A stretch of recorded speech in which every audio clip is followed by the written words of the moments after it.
Welcome to All Horse Racing All the Time. I'm Alan, your host, where we bring you fresh new horse racing information every single day. And today we're going to take a look at the top 2025 Kentucky Derby contenders, a little bit about what's going on with those. I think a bunch of you will find that surprising. But first, briefly, I want to let you know what's going on with horse racing today. I'm covering a few tracks and give you a heads up with those. My win and exotic contenders for the races. And today we're covering three tracks.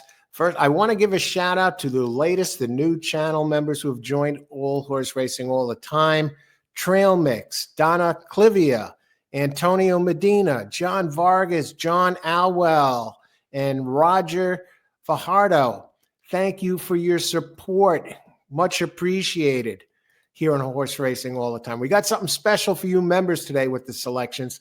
I think you'll be excited about that. What's going on here today, I'll be covering three tracks. We have Parks giving win and exotic contenders for those. They'll be coming out a little later, well before post time.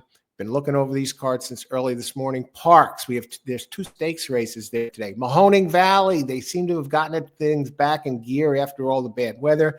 They'll be racing today, and we'll be covering the selections for those. We'll also have selections, get this, Fairgrounds. Yes, Fairgrounds is running on a Tuesday 9-race card.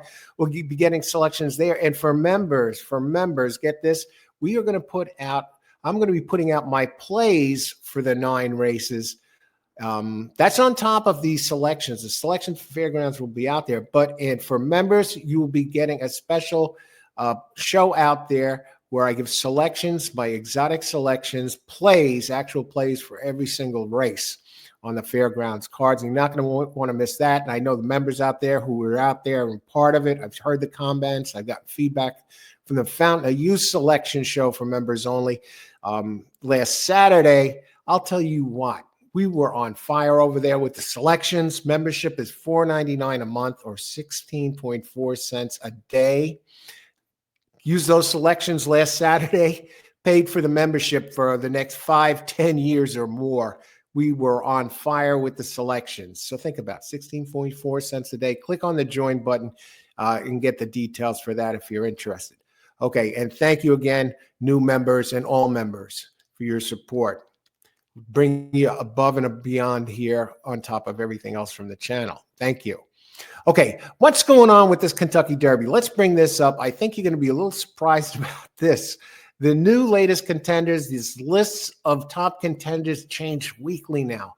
And you got to expect that because what's happening is they have the new prep races that are every single week. This week we have the Tampa Bay Derby coming up. We'll see what comes out of that. Another 50-point race.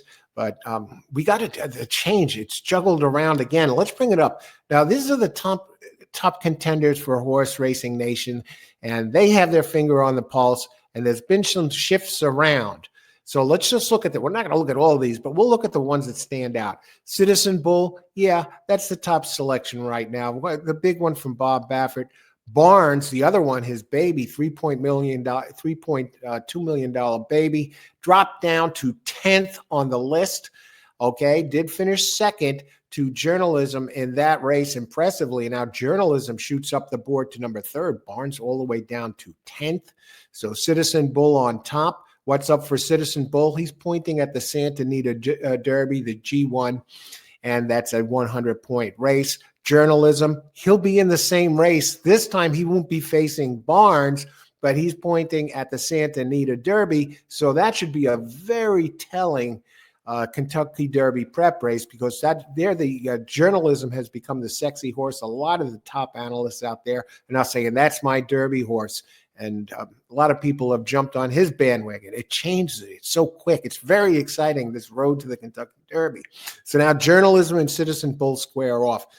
Chancellor McPatrick, Chad Brown, Flavian Pratt, they'll be running this weekend. Currently, Horse Racing Nation has them second, so we'll get a look at that one this weekend in the 2025 Kentucky Tampa Bay Derby. A G3 worth 50 points. Is he going to go up? Is he going to go down?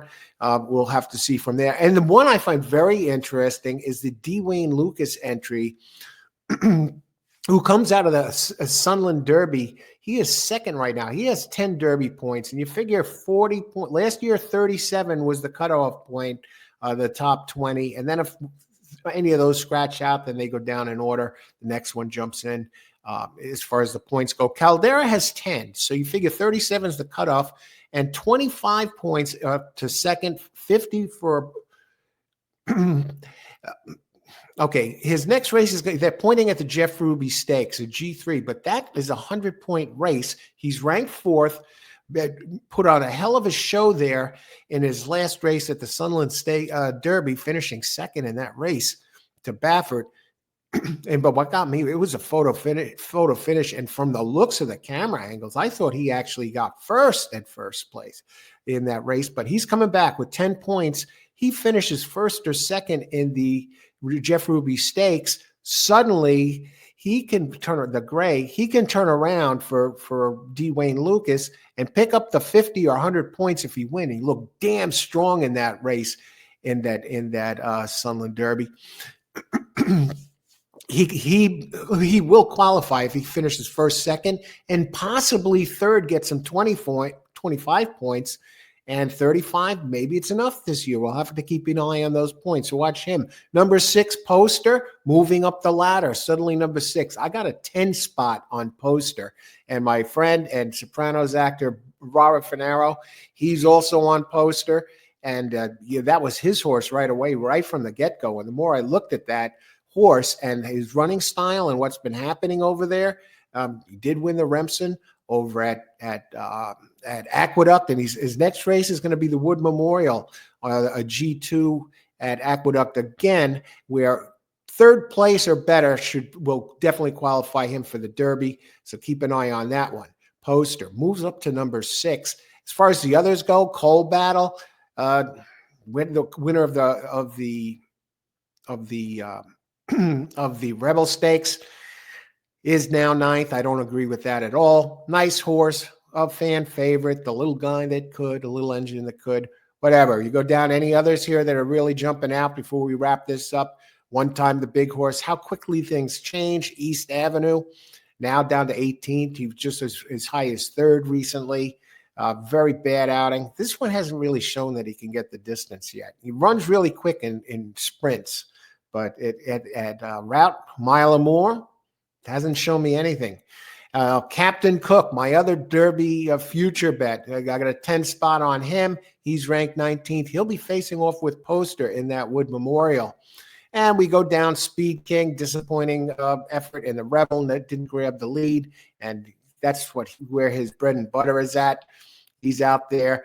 I look for him to bounce back. He'll be running in that Arkansas Derby, and so that should be a dandy, a G1. So he's looking to cement a spot over there. The other one, Sandman, Mighty Have Fallen after the Rebel Stakes. He was as high as second, third on a lot of people's lists as top Derby contenders. Suddenly, in a couple of weeks, he's down to number 23, built at 25. Go down anybody else, really. Medakit Road, comes out of the Rebel. And they're saying they're pointing him his next race is the Kentucky Derby, and I'm not sure how they can be doing that. He would have to luck out to get in if he doesn't race again. Have to be a lot of them that either decide not to run or they scratch. So, and I don't see him as fast enough to win the Derby anyway. Anybody else here before we wrap this up? Rodriguez, the other Baffert. This one, I think he could be a very solid horse, and they're pointing him also to the Santa Anita Derby. So he'll be out there with some of the other ones, the Journalism and Citizen Bull. So that should be a good race. And don't be surprised if this one turns around and beats both of those, because he's run strong, and he already has some points already where he's in pretty good shape, that another decent finish should get him in there even if he doesn't win the race. Watch out for Rodriguez. Is he going to win? Is he my Derby choice? No, but who knows in horse racing, right? So we'll end it there with Rodriguez and some of the others here. I think we touched on the main ones right now, and let's see where they end up next week. So, wow, a lot going on today. Be on the lookout for picks today. And let's see what happens with the Derby, Tampa Bay Derby, what that tells us this week. I don't think it's going to tell us all that much. I think things are really going to get juicy once we move on to the 100-point races as we near the end of March, middle end of March, third week of March, end of March, and into the first week of April, especially with the Wood Memorial, and we have the Santa Anita Derby. Oh, no, yeah, in March, the Florida Derby. Keep an eye on that. This is going to be what a great season for the Kentucky Derby. The qualifying, the prep races, it's so much more exciting than it was last year, where the horses seemed a little bit slower. There were a few standouts last year, the Fiercenesses and the Sierra Leones of the world, but there's fierceness, especially as far as pure speed figures go. But this year, we have a bunch of horses, a host of talents, a bunch of Baffords in there, and we got God, it's great. So let's keep an eye on that. I want to thank everybody for watching. Have a terrific day. If you're playing today, look for those selections.